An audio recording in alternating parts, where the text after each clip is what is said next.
Good evening everyone. हमने कल कुछ 15 क्वेश्चंस हमने कवर किए थे।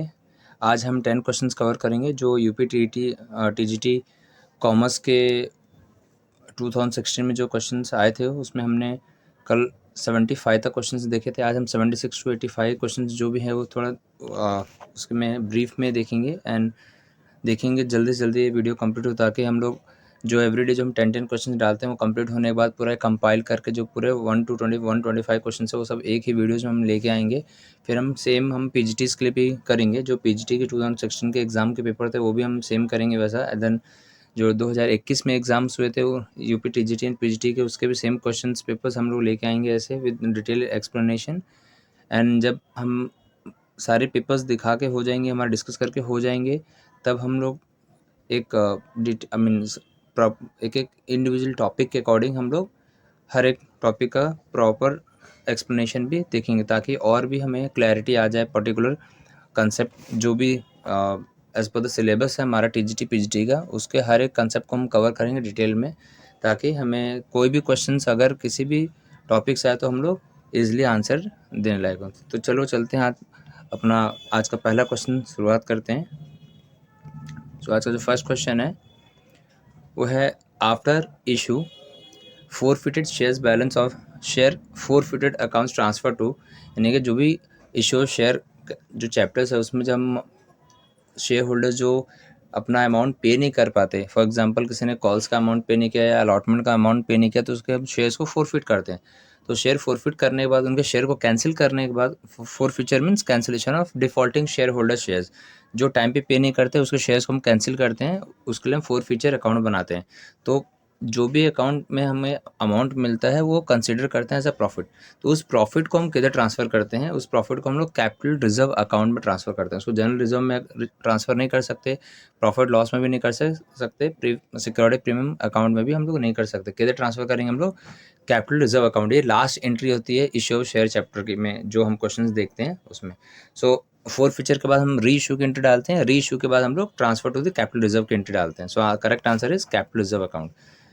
सेकंड क्वेश्चन देखते हैं, which of the following statement is not true. इसमें से कौन सा स्टेटमेंट ट्रू नहीं है?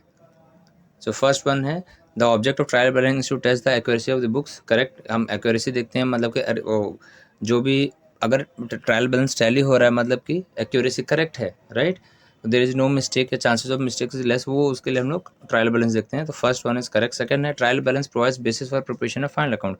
हमने देखा है कि जो भी trading account, profit loss account या मैन्युफैक्चरिंग अकाउंट या हम लोग पीएनएल अकाउंट के बाद जो बैलेंस शीट बनाते हैं सबका किससे बनाते हैं? हम लोग ट्रायल बैलेंस से बनाते हैं। So basically trial balance is a base for preparation of final account. तो ये भी आंसर करेक्ट है। थर्ड है error of principle do not affect the agreement of the trial balance.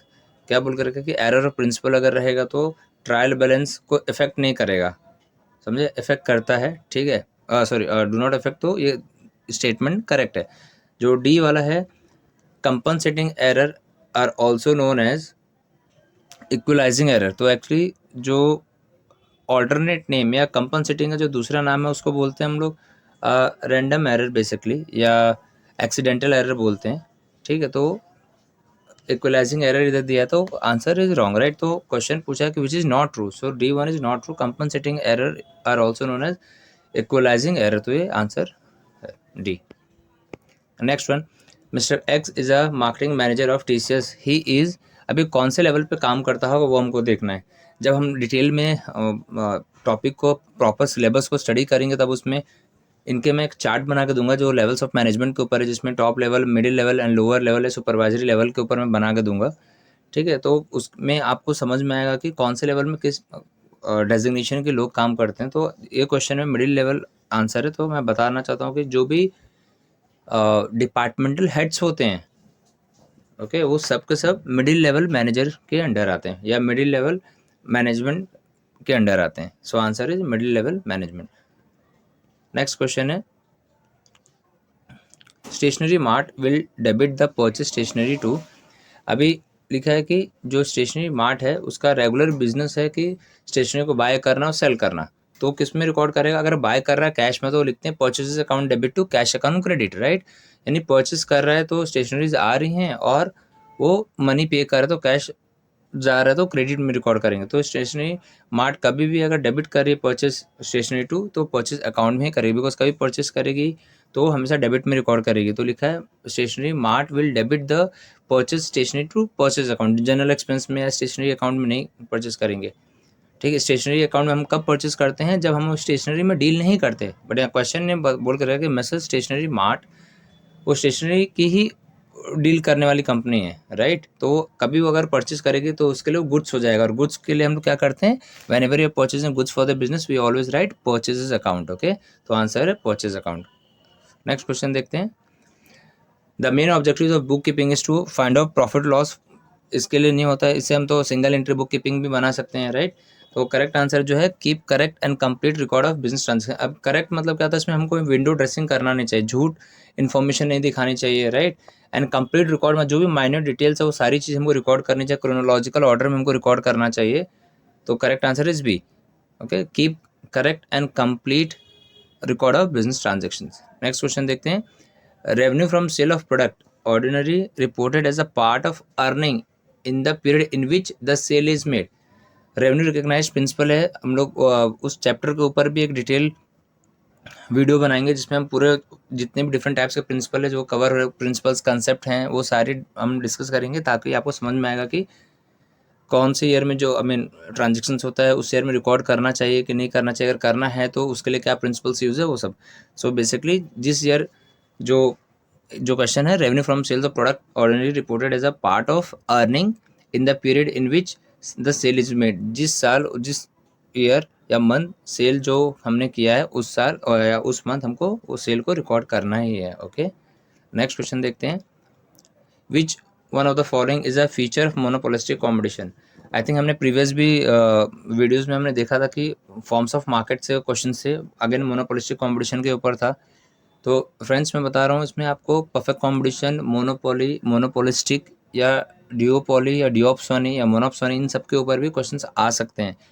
तो इसमें लिखा है कि कौन सा एक फीचर है जो मोनोपोलिस्टिक कॉम्पिटिशन में होता है, तो इसमें होता है non price competition is the correct answer.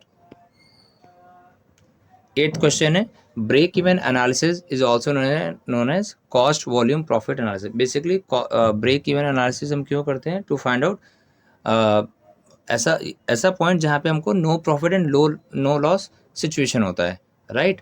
तो कंपनी क्या करती है, अब ब्रेक इवन एनालिसिस क्यों स्टडी करती है, ताकि उनको पता चले कि उस पर्टिकुलर पॉइंट के ऊपर अगर सेल करेंगे तो उनको प्रॉफिट होना चालू होगा, right. So this is also known as cost volume profit analysis. Next question देखते हैं हम लोग।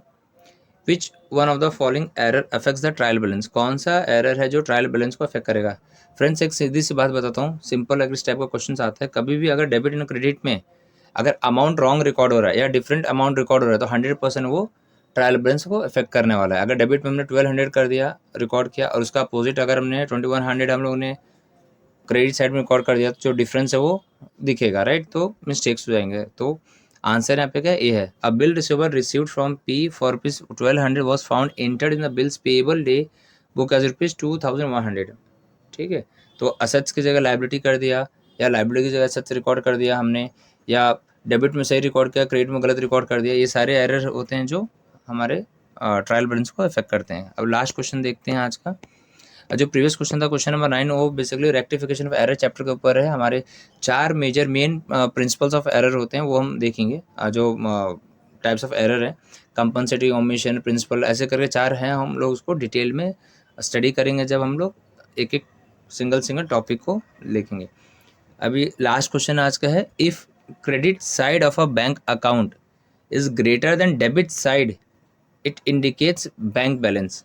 अगर इसका अपोजिट होता तो उसको बैंक ओवरड्राफ्ट, नेगेटिव बैलेंस अगर होगा तो बैंक ओवरड्राफ्ट बोलेंगे, अगर पॉजिटिव बैलेंस होता है उसको हम लोग बैंक बैलेंस बोलेंगे। फ्रेंड्स मैं कल वीडियो लेके आऊँगा जिसमें हम लोग 15 या 20 क्वेश्चंस कवर करने को कोशिश करेंगे। जब तक आप प्रैक्टिस करते रहिए। आपको कुछ भी अगर डाउट है या कुछ भी आपको सजेशन या कुछ भी क्वेश्चंस है तो प्लीज़ आप कमेंट में अपना आंसर दे सकते हैं। चलिए, thanks for watching my video.